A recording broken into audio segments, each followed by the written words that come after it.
everyone, John here with a little bit of doom and gloom. It's Nintendo Financials Day, which means if your wife is giving birth, you must tell the doctors to stop a moment because we've got to go over the numbers. The numbers are important. So since the last quarter, Switch 2 has sold another 2.49 million, putting it at 19.86 million. These numbers are as of March 31st, that's when the quarter ends. So even though we're in May 8th now, pretty much all numbers we discuss are going to be a bit over a month old. So that means the Switch 2 has a very strong chance of having surpassed the GameCube. GameCube is at 21.74 million. So in this month and a bit, Switch 2 might be in a very similar ballpark. So I am very sorry, GameCube-vians. We may be in trouble. As for the sales on brand new games, there isn't really that much to report. The website says that Pokopia is at 2.41 million, but obviously that's as of March 31st, and we do have updated numbers on that one. So Pokopia is now over 4 million in 5 weeks, and interestingly, Tomodachi Life is over 3.8 million in 2 weeks. Obviously, Tomodachi Life is on the Switch 1 as well, so a much larger install base. But those two games were in a very similar ballpark, and it was kind of hard to feel the temperature on exactly where they were, because they felt like Pokopia was the bigger deal, to be honest. But I think that's because it was also pushing the Switch 2. We have one more sales number, though, and that is Pokemon Fire Red and Leaf Green, which are also over 4 million, and that is in 6 weeks. So Pokemon Fire Red, Pokopia, Tomodachi Life, all in the 4 million ballpark, and I'm sure Fire Red Leaf Green selling that much is going to send a very big message to them. But other than that, not a whole lot to really say. There are some general evergreens that have sold more, so Mario Kart 8 Deluxe sold another 490,000, Animal Crossing New Horizons 590,000. The Switch 2 software is interesting.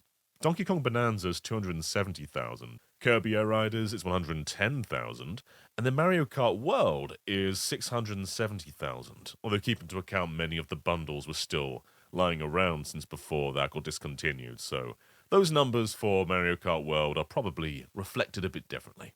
But yeah, generally the Switch 1 evergreens are still selling better than the Switch 2 games from last year, which is just kind of interesting.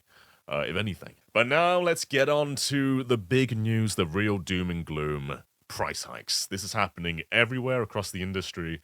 It's happened already with the competitors. Xbox is always changing its price. PlayStation recently took the PS5 Pro from $700 to $900, and it's now affected Switch 2.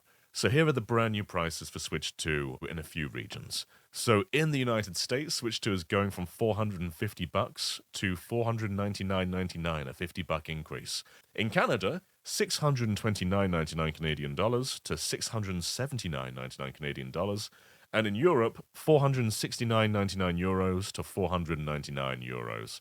So a sizable increase. It's the cost of one of the more budget games.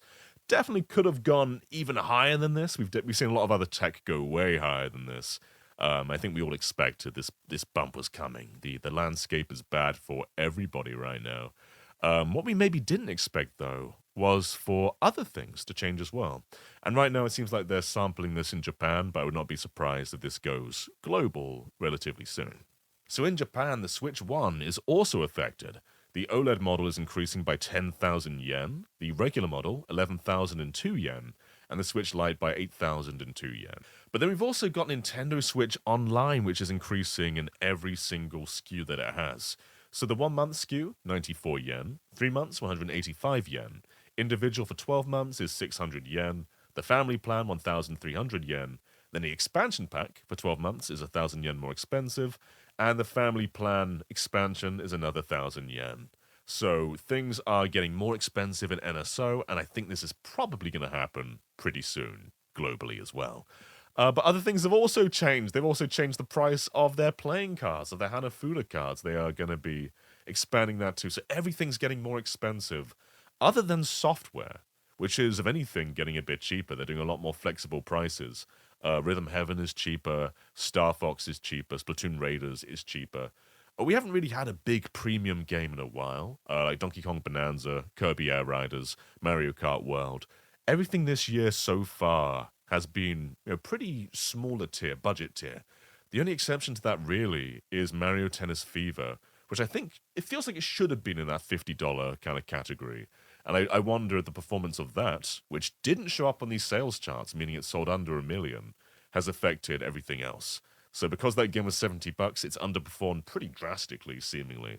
And I think maybe they changed plan to make games like Splatoon Raiders and all that much, much cheaper. It's also interesting that for the first time ever since COVID, this has never happened outside of COVID, digital sales of Nintendo software are actually a little bit higher. It's a 52% digital and 48% physical split, although I would largely put this towards Pokopia, which had a very low physical print and made many people go digital with that game. So this may not be a reflection on buying habits and more out of necessity on how you even get that game. And largely, the last thing we're talking about is something pretty huge. Takashi Tezuka, who is one of the golden members of Nintendo, someone who's been there since the beginning, responsible for many core Mario games, Mario World, Mario 3, lots of pivotal Zelda games, A Link to the Past, and has worked on games up until recently, like Mario Wonder. He has now retired. So in Japan, 60 or 65 is a core retirement age, and Nintendo employees tend to retire at 65. And would you believe it? Takashi Tezuka is now 65. Now you may wonder, okay, isn't Miyamoto in his 70s? What's he doing lounging around still?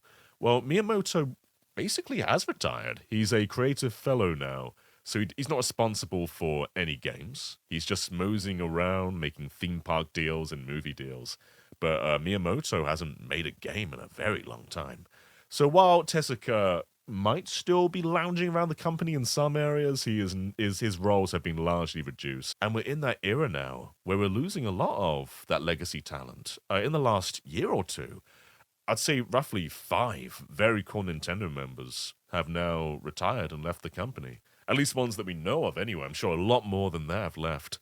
And we're in that transitional period where fresh new talent, when I say fresh, I mean people in their like 50s and 40s, are the ones taking over. We saw that largely with Mario Wonder, which had a very different development team. But it did also have Tezuka, so that was his last hurrah, seemingly. But rest easy. Have a good life, Tezuka. Have a good life outside Nintendo. You've deserved it. Anyway, that is all the news for today. A lot of negative stuff. Switch to software sales definitely aren't that crazy, especially for the evergreens. While the hardware's selling very well, you'd expect games like Donkey Kong Bonanza to still be chugging along and being the games that you pick up with the system, but that's not really the case. The sales aren't really pacing with hardware sales. It's not quite like Mario Odyssey or Breath of the Wild with the Switch 1, but they're still doing pretty well. But I think there's definitely big software steps to go. And then we got the price gouges and Tezuka leaving, so it's a mixed bag of news today. But let me know what you think down below. I'm sorry if I've sounded like I'm dying. I do have a cold. My apologies. And I will catch you next time. Goodbye, everybody.